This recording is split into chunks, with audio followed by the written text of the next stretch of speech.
Hi, my name is Laura Joseph, and today I'm here to talk to you about 5 reasons why you need to bless your junk as part of the Bless Your Junk series. So I want to say that one, we all got junk, don't we not? Okay, we either got it lurking in our shadows, in our closets, in the depths of our minds. Think about it. How many times do we say, oh, I don't know where to put this, I'm just going to put it in the closet for now. And then we pretend we forget about it, and then we just keep ignoring it. All right, we do that. We're incessantly like that. But what I'm going to say before I go into the tips is we are in very exciting times right now. This is a great time for change. The universe is changing, and these divine feminine energies that we have been experiencing are continually to rise.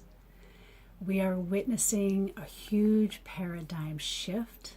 And what do I mean by that? That means that there is a fundamental change happening that happens when the usual way of thinking about or doing something is replaced in a new and different way. And we know human mentality is we struggle with change. We are very resistant, even if it's for our best interest. That's just how we are. But I'm here to say, one, the Me Too movement and the Time's Up movement is so crucial. I cannot tell you how crucial. And it's more than just the survivors speaking up. It's a whole paradigm shift that we are experiencing, and it's exciting times, okay? And why is it important?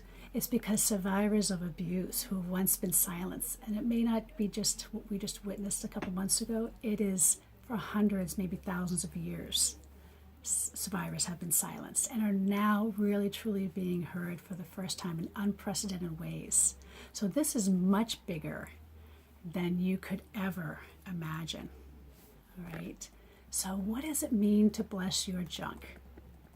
To bless your junk means to take all of that pain, that hurt, trauma, betrayals, etc., and transform it to wholeness, to happiness, prosperity, success.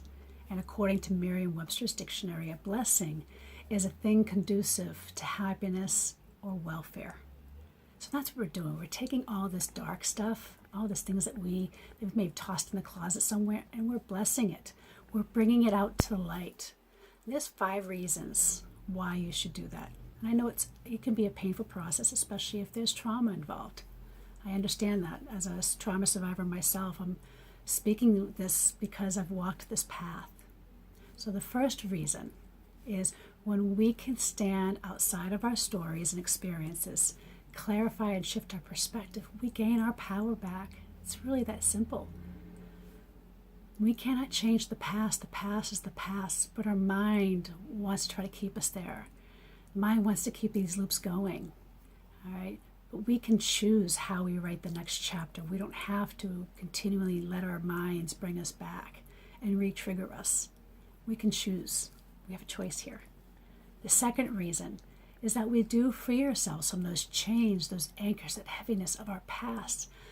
And this is so true, especially for maybe survivors that are battling chronic illness, okay, as a result of trauma. And there's the ongoing ACE study that talks about this. But when we free ourselves, we got to realize, first of all, that all the stuff that we want to change outside of here, we can't. We can't change our family. We can't change our society. We can't change politics if we don't change what's inside here. The battle's within here. That's something no pill, no procedure can fix. We have to face ourselves. We have to face our shadows. The battle is not external. Okay, when we can face those things, then we take our power back and we change our lives. So what happened to us in the past is in the past, and it does not have to be a life sentence. The third reason why you need to bless your junk is because we restore wholeness. We're made up of more than just this physical body here. We're made up of the mental body, the emotional body, and the spiritual body as well, which also can affect our health. So this is especially true for those that are affected right now with chronic illness or cancer that may have manifested as a result of some traumatic event. And we must realize that our bodies inherently are miraculous beings that are designed and fully equipped to heal themselves. But we have been brainwashed as a society and conditioned to believe that we need external solutions for an internal problem. Okay, we've been believed that that's what's going to happen. So we search incessantly, externally, over and over and over. Many times we find ourselves like a hamster running on this wheel, okay, and feel like we're not getting anywhere, but just exhausted and more stressed, and maybe sicker. This doesn't mean that we don't always need some assistance.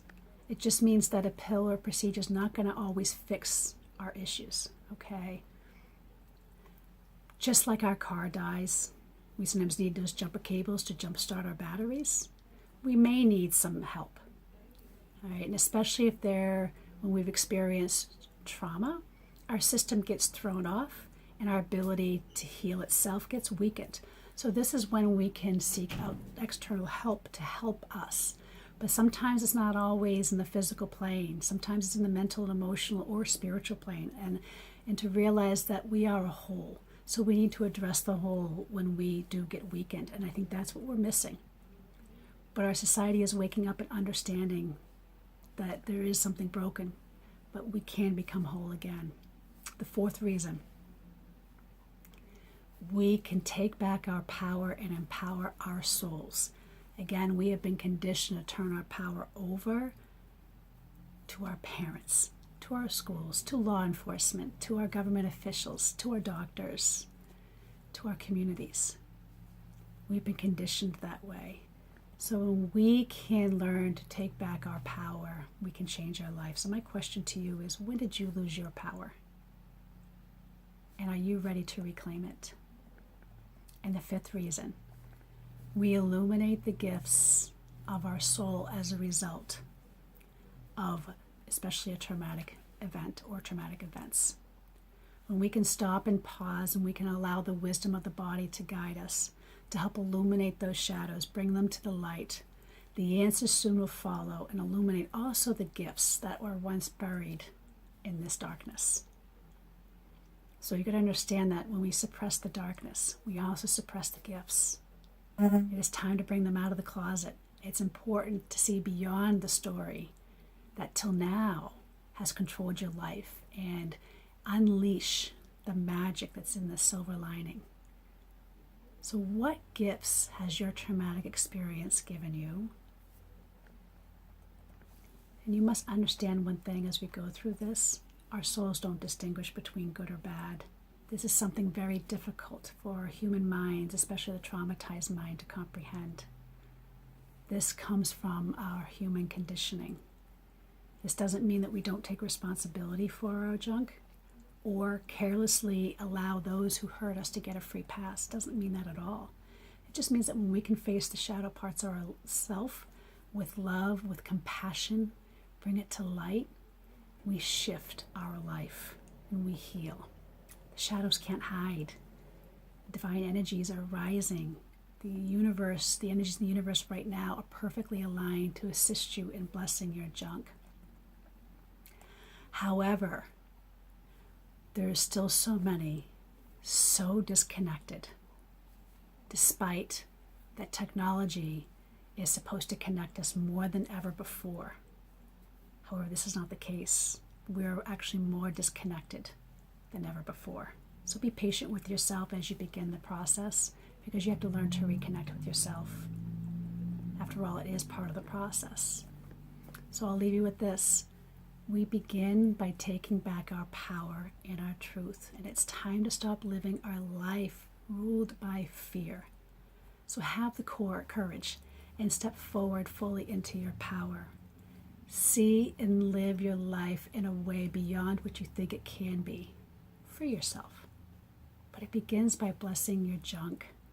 Not be afraid of it. Bless it. Your soul will thank you. And I thank you. Namaste.